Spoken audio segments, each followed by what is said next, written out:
Today, more evidence of home price falls.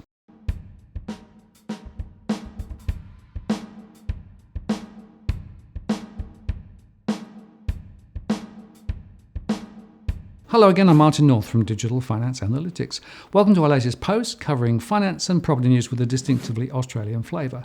Domain just released its State of the Market report for the December quarter of 2018.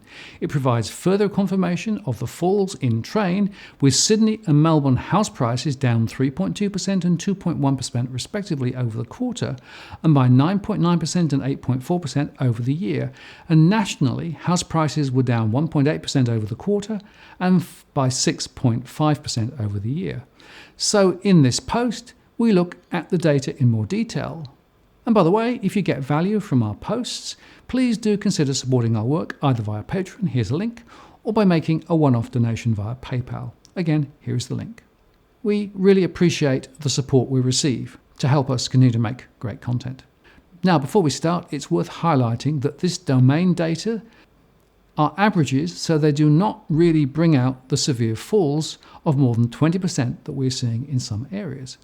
And we know that more expensive properties are falling faster and some high-rise units are particularly prone at the moment. But that said, the domain summary does show us that the markets remain weaker. So let's look at house prices first. Domain says that house prices fell in Sydney 3.2% over the quarter and 9.9% over the year to an average $1,062,619. In Melbourne, they fell 2.1% over the quarter and 8.4% over the year to an average of $833,321.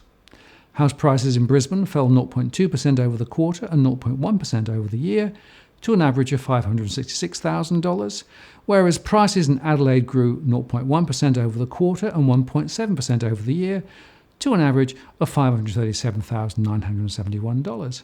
So even here, momentum is easing. House prices in Perth were flat over the quarter but fell 3.3% over the year to an average of $546,281. This is the sixth year of declines, along with Darwin, where house prices fell 0.4% over the quarter and 8.7% over the year to an average of $514,876. In Canberra, home prices grew 0.1% over the quarter and held flat over the year at an average of $738,933, whilst house prices in Hobart grew 2.7% over the quarter and 8.8% across the year to an average of $479,685. The last bastion of property growth, but fading.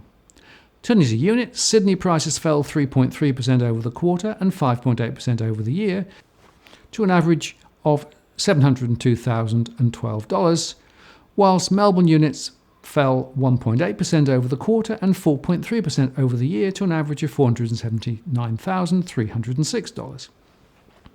Brisbane units fell 5% over the quarter and 7.9% over the year to $369,882, whilst Adelaide unit prices grew 2.4% over the quarter and 0.7% over the year to an average of $321,430.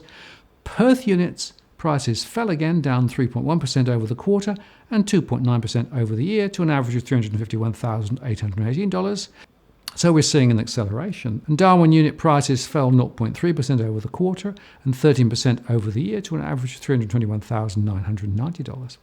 Even in Canberra, unit prices fell 3.6% over the quarter and 6.1% over the year to an average of $412,718. And in Hobart, unit prices fell 2.6% over the quarter and 3.5% over the year to an average of $342,796. Finally, looking at gross rental yields for houses, they fell in Brisbane, Adelaide and Darwin in the first quarter, and Darwin fell 5.1% across the year. Hobart saw a significant rise across the quarter, up 3.4%, well ahead of Canberra, and Melbourne at 1.4% across the quarter. Turning to gross rental yields for units, there were falls of 3.1% in Darwin and 0.2% in Brisbane across the quarter, while Perth saw a rise of 2.7% ahead of Hobart's 2.2% for the quarter, though down 6.6% across the year, while Perth was up 9% annually.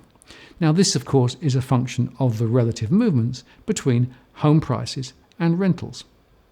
So to conclude, there is plenty of evidence here of falling prices, and the rate of slide appears to be increasing.